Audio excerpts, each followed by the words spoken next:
Welcome to Design Review, the podcast of engineering your life. I'm Robert Haines, and my guest today is Christopher Parsons. He is the founder Hello. of the Silent CEO. Welcome, Christopher, to Design Review. Thank you very much, Robert. Nice to be here. Lovely to have you. We had a good chat the other day, and during that chat, it was clear to me that where you're coming from and what you stand for is the kind of approach that I try to support. And so I'm delighted that you agreed to come here and talk about what you're doing with the Silent CEO. Yes. Before we get very far into this, why don't you give our listeners a quick introduction to who you are, maybe a little bit of Yep. your background, and then we'll go later into what's the why for your business. But we'll just start with intro. Yep. So I'm Christopher Parsons. I'm the science CEO himself. So I am here to offer a science immersion space, science space to help people switch on and switch off a transformative reset using the power of silence to heal their nervous system, to get back to who they are, the essence of who they are, to switch on and switch off their nervous system, relax, get clarity, get focus, and get back to themselves in body and mind sense, and not just be in their heads all the time, but be in their bodies as well, using breath work.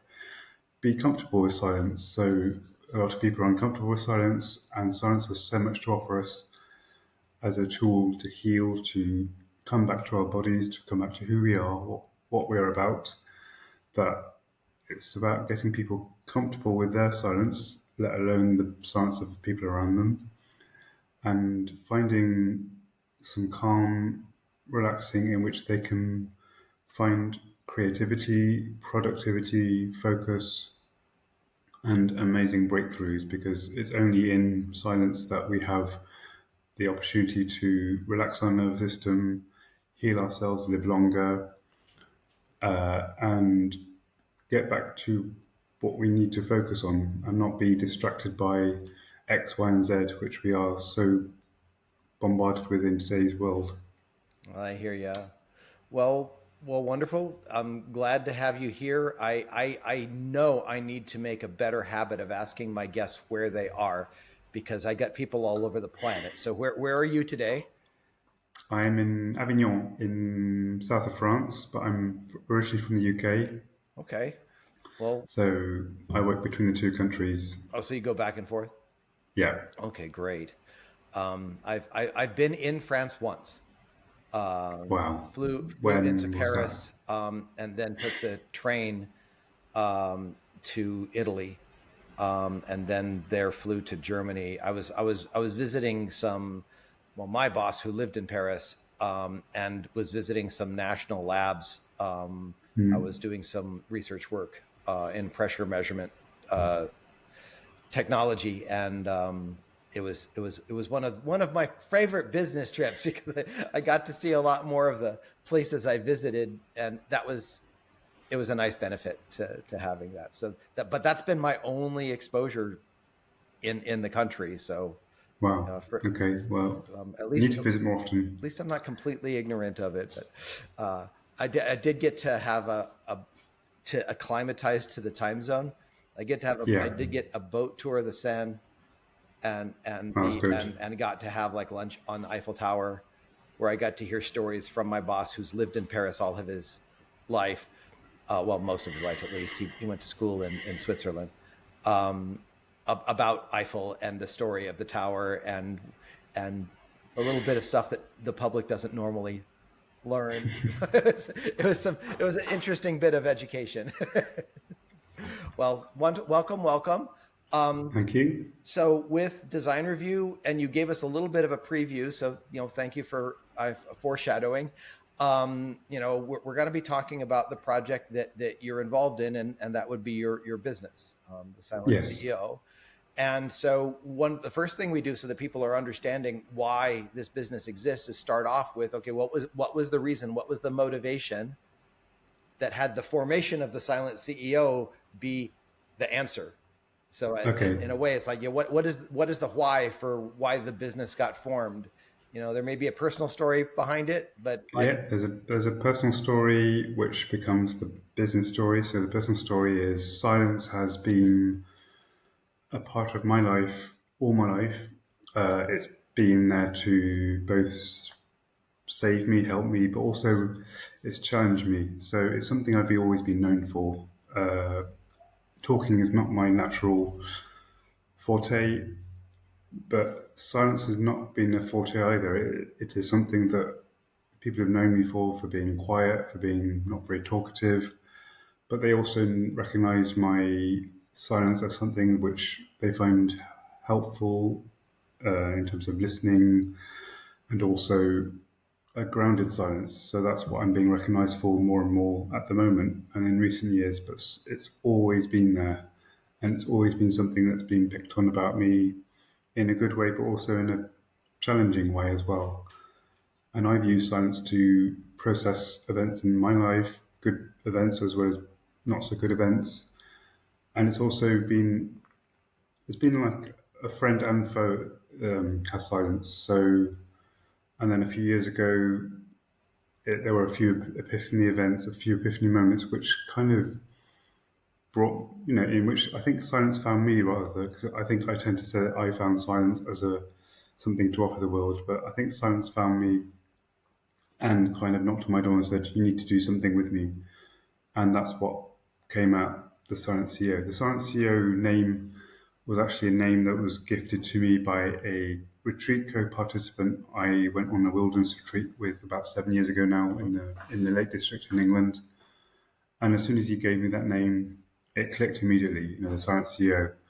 So I've been blessed with that name since for the last 7 years, and it's only in the last 2 years that the business has sort of developed as it has to what it is today.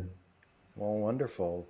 You've Yeah. you've said that you've always had silence. I have Yes. several questions Yeah. about that. Do you identify as an introvert? Um, well, it's an interesting question because I don't like to. I'm careful about putting myself in a pigeonhole I or hear saying you. one or the other. I think and this is something that I've been told a few times in France, is that I'm what they call a fake calm, a fake quiet person. Okay. And I think it's kind of waverer between introvert and extrovert. And I think we are capable of being both Okay. introvert and extrovert, depending on the environment we're in, who we're surrounded by, how we're feeling as well. So there are different factors, many factors. Uh, I would say I'm mostly introvert Okay. in terms of how I behave and how I I mean, I tend to go into a room and not talk a lot, but I am always listening, Well, yeah. always observing, and then I will contribute to the room, contribute to the conversation when I feel it's appropriate, when I feel ready, Yeah. and when I feel safe as well. I think there's nothing unnatural about that. There's nothing abnormal about that. No, well, I well, think it. well. There's nothing right or wrong about No, being exactly. being a No. kind. I also, I mean, I much of my life I showed up as very outgoing, Yes. but I identify mostly as an introvert in Yes. that it costs me energy to Yes. be out amongst a lot of people. And But that's the good point that you raised, Robert, because a lot of people who are seen as extrovert are using a hell of a lot of energy to be that extrovert.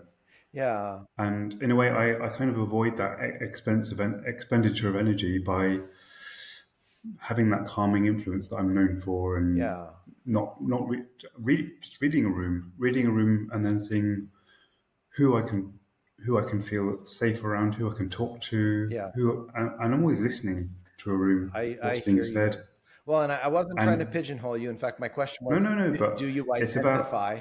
Um, there is that use of energy yeah, that but the comes into being an description extrovert. of how Yeah, you are with the room are fairly common descriptions yeah, of what more introverted people tend to do. They listen a lot. They're very careful. They yes, offer a thought once they've had a chance to think about it. Yeah. And the description is of only as much use as you make it anyway. Uh, but I've had an interesting time with that because Mm. I I recharge in solitude or in one-on-one conversation. Yes. I enjoy being around groups a lot, but if I'm Yeah. in a party where I don't know people, I get kind of anxious, Yeah. and quiet. And I can work my way through it, but then I need rest afterwards. So that's Yes. but meanwhile, I've been public facing enough that there are people that would swear that I'm an extrovert because they don't fully understand the distinction. So it was just an Yeah. interesting question, and I guess part of my point is I relate. I understand. Um, Sometimes the world does not respond well when we are quiet. No, it doesn't. It Um, doesn't know how to, I think, is the real answer is a lot of people mistake me for, well, they say that I'm quiet. My wife used to say to me, "Where were you tonight? You didn't say anything." Or I've had people say in the past, years ago, saying, "Does he speak English?" And it's because I'm talking is not my natural, yeah, something I don't do easily a lot of the time. And that's how, on the good side, it means that's how I brought silence to what I do now.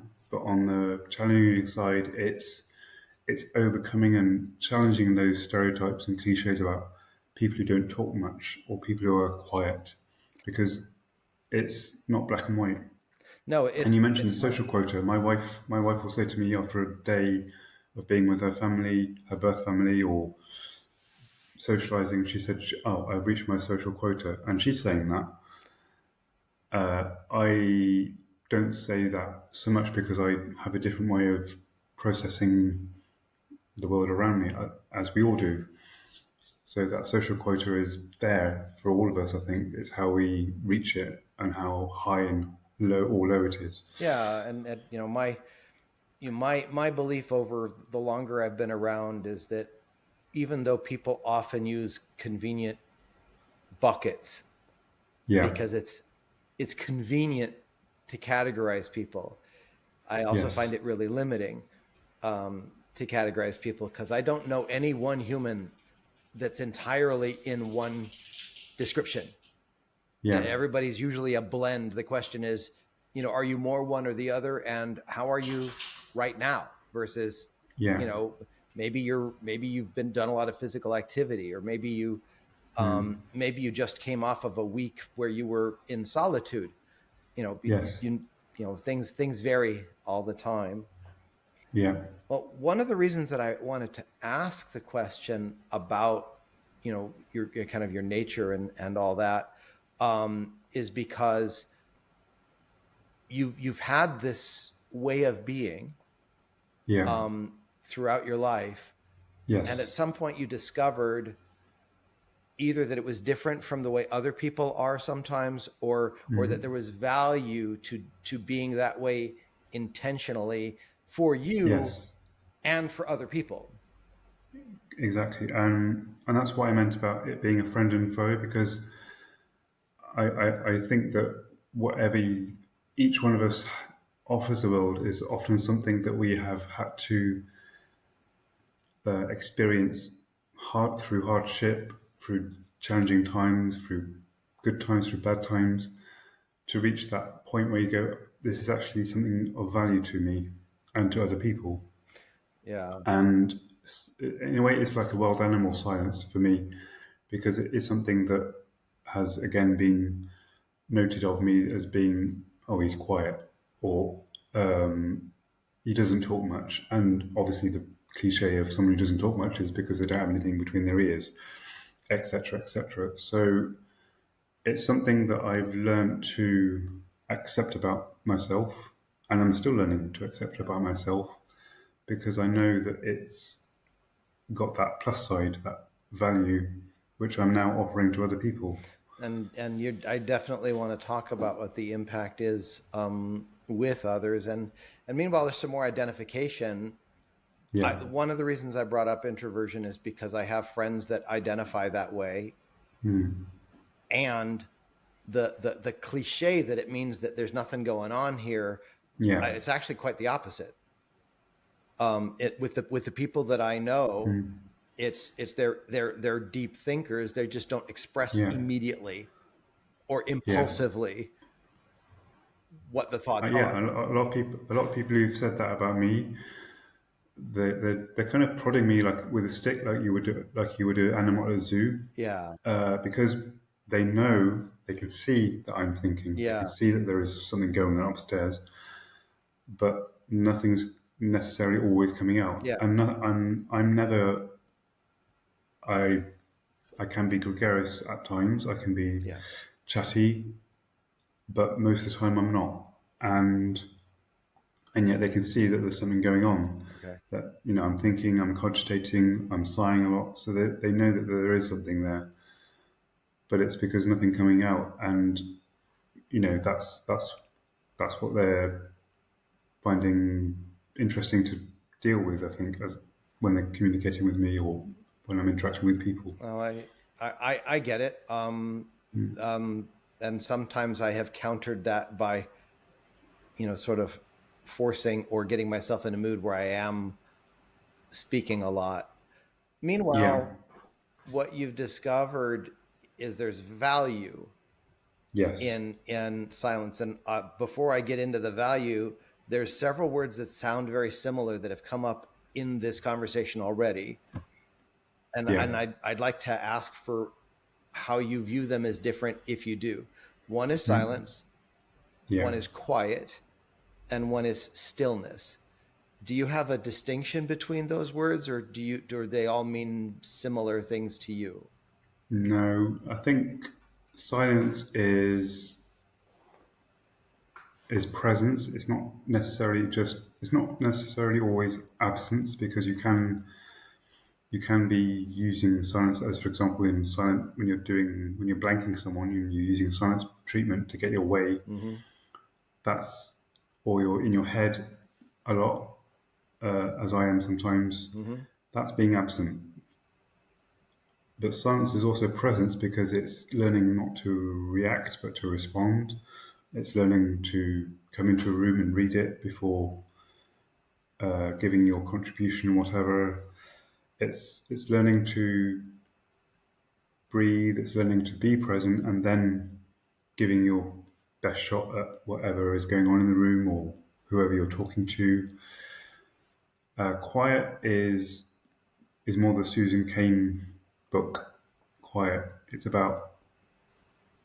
It's more the introvert extrovert debate. I think quiet.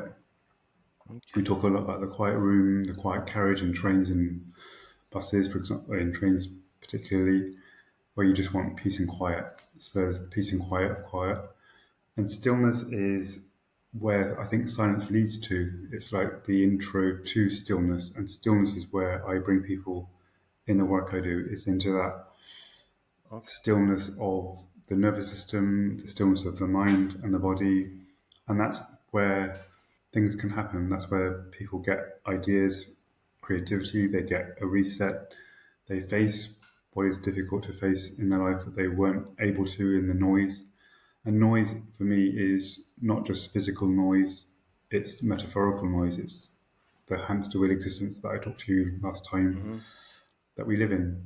And going back into stillness from noise is just having that space to be in that stillness. Got it. So, was there? I understand that this identification and you being given like the name Silent Yeah, CEO was meaningful, possibly yeah, prophetic. yeah. Was there some moment where you came, or some event with which you came to a realization? No, wait, this is needed in the world, and I need to do something with it. Was there some moment where that happened, or was it more of a gradual thing? What was the process? Yeah, I think it was more. I think it was more gradual. There's no one moment where I just thought, right, I've got to do something with this. Um, It's like Hansel and Gretel, the breadcrumbs leading to the house, Okay. except the house didn't have a witch; it had the silent CEO in it. It was just people saying things to me that were different than what they used to say about being quiet and being silent.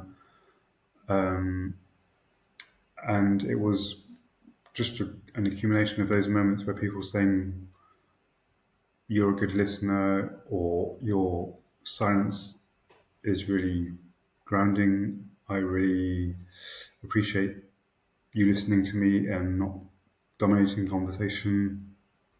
And people actually recognizing that it's not me being quiet so much as it's me reading a room, listening and taking things in and then responding. And that's an art because as human beings, we tend to react. And I do react a lot of the time because I'm triggered like we all are. So in my work, I'm also learning, and it's an ongoing learning experience journey of responding, not reacting. And that's what noticing. And to know me is to know that I tend to process, then respond, which can be frustrating for a lot of people because they want you to respond yesterday. And I'm like still there thinking about it. But it's because that's how I roll. Oh, great. Well, that makes a lot of sense. And one of the reasons why I was interested in having this conversation is that I've had to cultivate my own processes, Yes. because I have I have ADHD and my mind can get spinning quite fast with a lot of energy. And while that can be useful, it can also be limiting and possibly exhausting. And if I'm really going, I'm not very present. Yeah. In fact, I think when we first met, I was had a very energetic explanation of what things were going on for me, and I think you even said you Yes. were wondering, is he going to get it or not? But you had an energetic way of explaining what was going on for you, and I think I was wondering who is Robert Haines in all that because you were coming out with so much, and it was interesting what you were saying, but it was also interesting because I was like, where's Robert in all that? And that must be exhausting for you. It's the that in and of itself isn't. Worrying about it is. Right. Okay. Okay. And I'm actually something that I'm addressing now. But I have a much easier time now regulating. Yeah. That way of being used to take over for days, which one might Okay. imagine could exhaust the people around me, as well as me. I I found a lot of benefit. So part of what I do and I think you even mentioned stillness as a consequence of silence, Yes. and quiet is a potential route there. So like if I kind of like put a hierarchy of Yeah. cause and effect there, so my brain can get to worrying about things. I can become an overthinker, Yeah. and that will get the machine rolling. The hamster wheel will get into gear. So one of the practices that I use, probably my dominant one, is meditation, Right. as a route to do that. So it's one thing to say, be in silence. Yeah. It's another thing, since that usually isn't sufficient instruction for No, I get that. what are the paths that you take, and what are the paths that you guide other people through so that they can have the experience and therefore the benefits. Well, I think where my work is powerful is because you you can't just throw someone in the deep end with silence. You can't just throw them like you would throw them into a freezing cold, icy swimming pool and expect them to swim Yeah. or love cold water. With silence, My work is all about getting people so comfortable with silence that two things happen: that they can hear the heartbeat in their ears, they can hear the tinnitus if they have tinnitus, the sort of ringing sound in your ears, but also just get so sort of almost make love with silence that you're so comfortable with it. It's like eating a lovely chocolate bar. Well, that sounds Because until you can get that comfortable with silence, you can't begin to appreciate what it can do for you, and it can do a lot for you because we need silence. Because silence is metaphorical here; it's not just the silence. It's a silence in your mind, in your body. It's giving you. My work is all about giving you the tools to create your own inner silence as a kind of shell within you. So it's giving you the tool to use silence, integrate it into your routine, into who you are as well. Embody it, integrate it as part of your routine. I'm not interested in the Taco Bell. I'm talking to an American here, so I'm going to use Taco Bell as a metaphor. I'm not. It's not about driving through, getting some silence, and then it's not a nice wellness thing that I offer here. It's for the long term. It's so that people take it away, they get autonomous with it, they have the power to take back control of their life using science. well, So science here is not the solution. It's a tool which people can take away, integrate, embody into their lives, make their lives better ultimately, and use that going forward and give them the autonomy to use it themselves, not me hold their hand ad infinitum. got it. Well, yeah, I realize lots of benefits myself. It it's taken me a while to develop where I am now, especially if I'm agitated or anxious. Yeah, I had for a long time a default way of being that involved frenetic activity, yeah. and worrying or rumination or a lot of thinking. Um, do you work with clients that are in that space that you're helping them to kind of come out of that, or are you working with people that Yes. already know what's going on and you help them go deeper? What's the realm? I work with all sorts of people. I have worked with all sorts of people. People who are in the hamster wheel existence who can't get off it. People who use meditation already but want to go deeper. People who just want to enjoy the silence and they love it. But a lot of people come because they want that power of silence. They want the reset. That's the key word here, reset. It's the switching on and switching off, but also learning to take away with them how to put it into their lives going forward and building that resilience, which is what science offers more than anything. It's resilience to face whatever life throws at you, which is why the motto of what I do is if you can't be comfortable with science, how can you be comfortable with whatever life throws at you? And as you know, life throws so much at us that we live through so much as well. We're not obviously a passive spectator. We are active in our lives, and it's giving. That's why it's important that using silence, I can help people to take back control of that. Well, I appreciate that, and I think as I said when we talked before, I don't know of a lot of people doing what you're doing. I mean, there's plenty of people that like will teach meditation, for example, Yeah, that's not and there's me. spiritual classes, Yeah, but having the focus be on silence of expression as well as silence of internal way yeah, of being as a tool that you can use to help you ground more, help you be more present and effective in your life.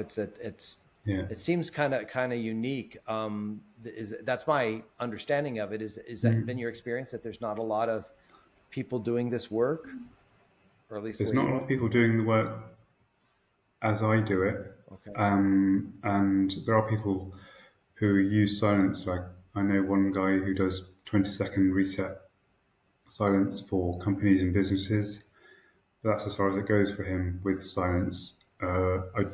There's there's a company in the UK called I think Calm in a Box, Mm-hmm. but that's purely in the corporate world. That's great what these people are doing, and I'm interacting with some of these people just so we can pool ideas, as it were, and Mm-hmm. exchange on what we do. But my approach is my approach, and that's what's great about what I do is it's got my it's got my name on it, and it's what I offer, and Mm-hmm. that's what makes it unique, ultimately. Okay. Well, I get that it's your brand and you have an approach that may be different from this, and I understand that Yeah, corporate wellness, corporate methodology has a tendency to be prescriptive and limited, aimed at demonstrating results that a company will shareholders will like or appreciate yeah, in some way. Um, and in fact, I did what I do now in a way inside of a corporation as part of what I did, yeah, but there was a limit. There was a limit to what I could do inside of that structure because I had other yes, responsibilities and because you need to like directly show tie to profit by yeah, things that you're doing, and working on helping people be self-expressed was yeah, a means to an end, but it would have been an enormous leap of faith to say, okay, this is your entire job. So it was, yeah, there's inevitable, even with very enlightened organizations, there's still limits to what they're willing to do.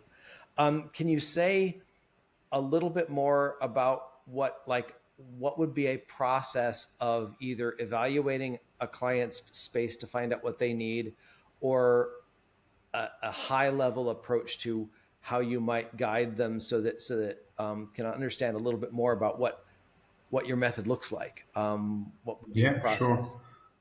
So I I kind of go from constructive to interactive or playful, if you like, to for want of a better word. So I do what I do is I want to get people comfortable with silence. So I do the breath work, which is breathing exercises. Sometimes I might do body work exercises Mm, just to get people into the zone, for want of a better word again, mm-hmm, of getting people comfortable with silence, so comfortable again that they can hear their heartbeat in their ears, that they are so comfortable with silence that they could just be in silence for the rest of their life, basically.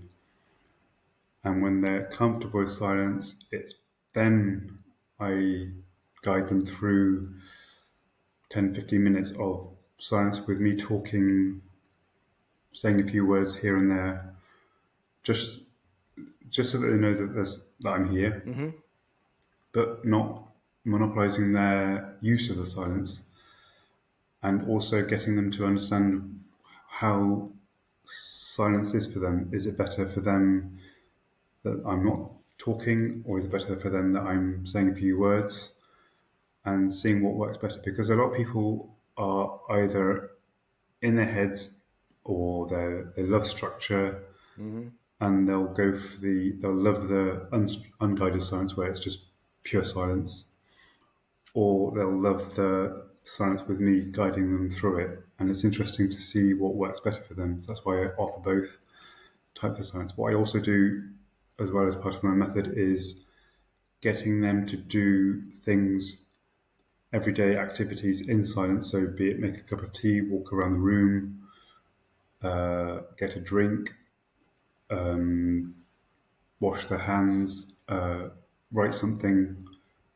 And it's amazing what people get out of that, because we are so used to doing something and then being distracted by our phones, by a conversation we have to have, but especially by our phones. So it's amazing because it's teaching people the art and giving them the art back of doing things in silence without the aid of a phone, without the aid of any kind of distraction. I hear you. So getting them to do simple activities in silence is amazing, because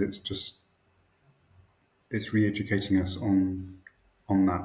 How quickly do people see an impact in what they're seeking?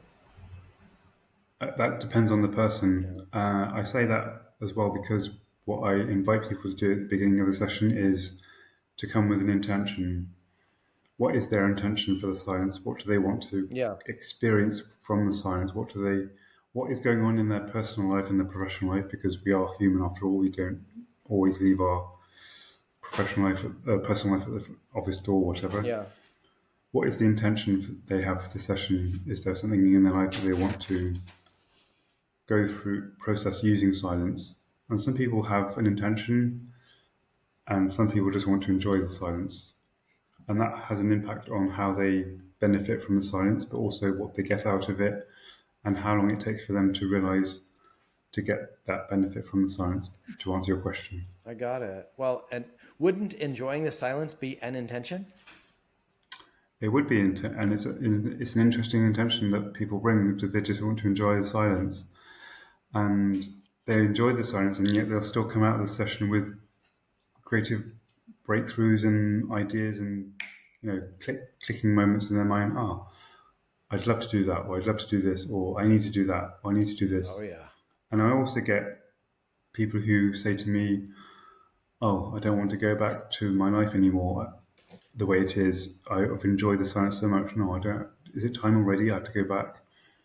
And that's great because that is a breakthrough, because that is showing them that there's something going on in their life that they're not happy with or they've been putting up with, but they wouldn't have reached that breakthrough in their hamster wheel existence, which we all have. Yeah, and I've found it in my meditation process, which is largely a silent timed meditation, sometimes Mm. with intermittent bells every 5 or 10 minutes or something like that. That sometimes, not all the time, I can't predict it, but sometimes large shifts in awareness happen. Yeah. Sometimes feelings happen. Sometimes I get, Yes. direction, meditative, what some people call downloads. Mm. And, but I can't go and say, I'm going to meditate with this outcome. Well, I'll just say I don't. I sit in meditation or quiet. I mean, sometimes I'll just like lie down and not to Yeah. nap, but to be quiet. Sometimes I will do this like basically what would be a walking meditation or a hiking meditation. So I'll Mm. just go walk out in nature, but without saying anything or listening to anything, just be with, you know, the faint sounds of the wind or whatever is going on. And Mm. in all cases, Yeah. statistically, I get re-energized. I Mm. get connected and more at peace with life. And often new thoughts will enter that would be of the kind that you were talking about. Like maybe there's like a shift in life coming up, or maybe there's some Yeah. new thing I want, motivation that I have. And, Mm. but I certainly can't predict how it will go. No. Sometimes I feel just very And peaceful and relaxed. And definitely. And two things come to mind just quickly is, you know, a lot of people have lived like me through silence, sitting in stairwells at school to keep away from the bullies, or yeah, they've sat in silence in the classroom because they don't want to be around people who are making their lives a misery, be it at school, in work, whatever. And these people, including myself, I speak from experience. That's where I learned about how silence can help in those moments. And I didn't know that at the time because I was going through these things. But it's silence is one of those things that you learn to live with, and I think that's what I give to people today is learning to live with silence, which can then help you. well, that makes a lot of sense. And it's interesting that what might be perceived as the absence of a thing, the absence of the noise, Yes. the absence of the doing, Yeah. can be such an enormous gift. And Yeah. sometimes people say, And well, I don't my have sorry. time for that. What would you say No, to and someone who that's my says that?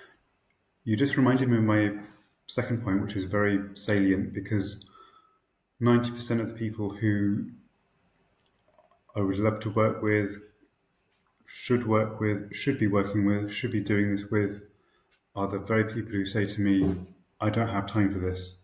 I've got a busy schedule ahead the next few weeks. I'm traveling the next few weeks." How many times do I hear that?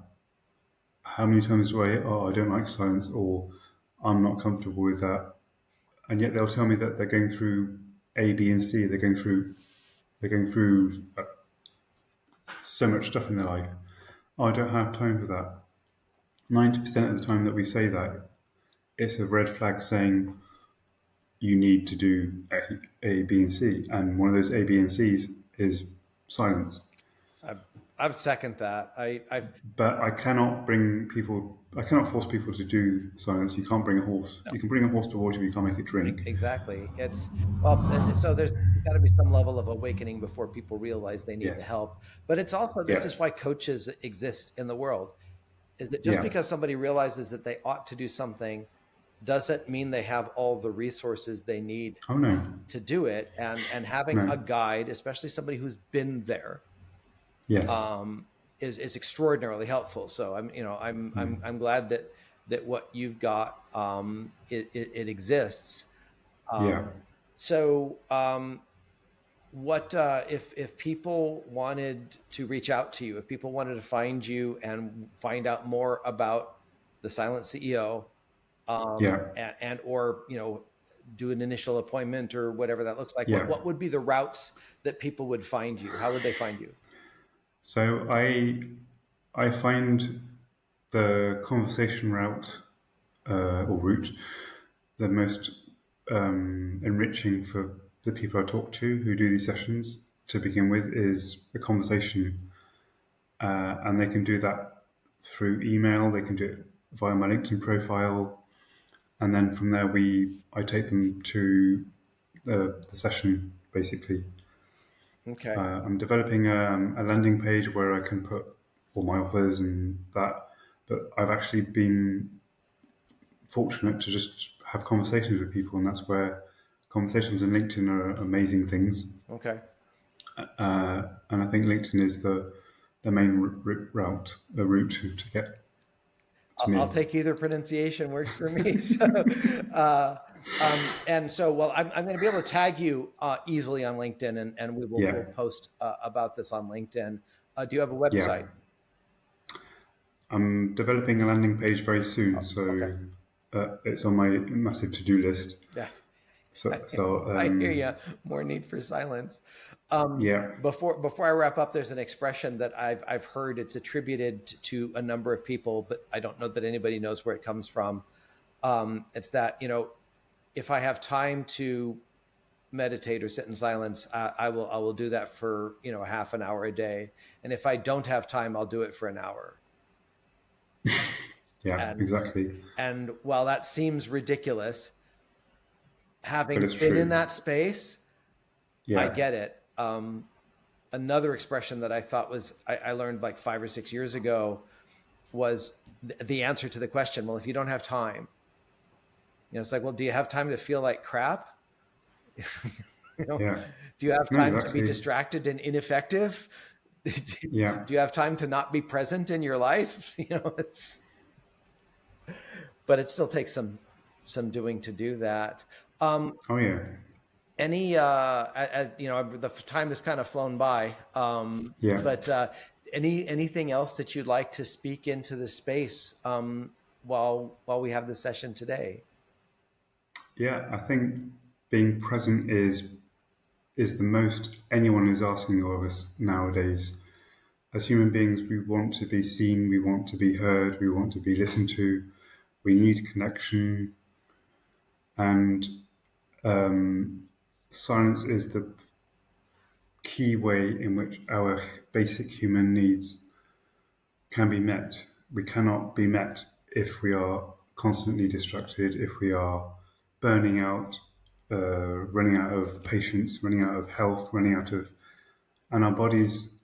We need our bodies, and if we don't listen to our bodies, and science helps us to do that, our bodies find ways of telling us something's wrong and then springing it on us.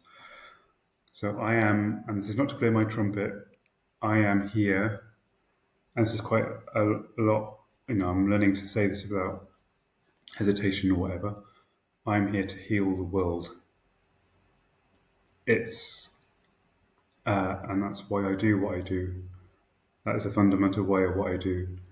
And it's a privilege to offer something that I struggled with and lived with, and I'm now offering it to the world. I hear you, Yeah, and that resonates with me. yeah. That's I could say very similar words about what I'm up to with We all my have that. methodology, and I applaud you stepping up and into this position. So anybody that's interested in finding more about Christopher and the Silent CEO, please reach out to him through LinkedIn preferentially. And it has been really wonderful having you here. It's been, Like, as not super surprising, calming and yeah. grounding. So thank you for your presence. Thank you, Robert. It's been a pleasure. So I'd love to Yeah. check again with you sometime soon and find out how Yes. things are going. Yeah. Please stay in A touch. pleasure. That will be a pleasure. Yeah. Yeah. Let's stay in touch. Absolutely. Well, thank you very much for your time. Thank you.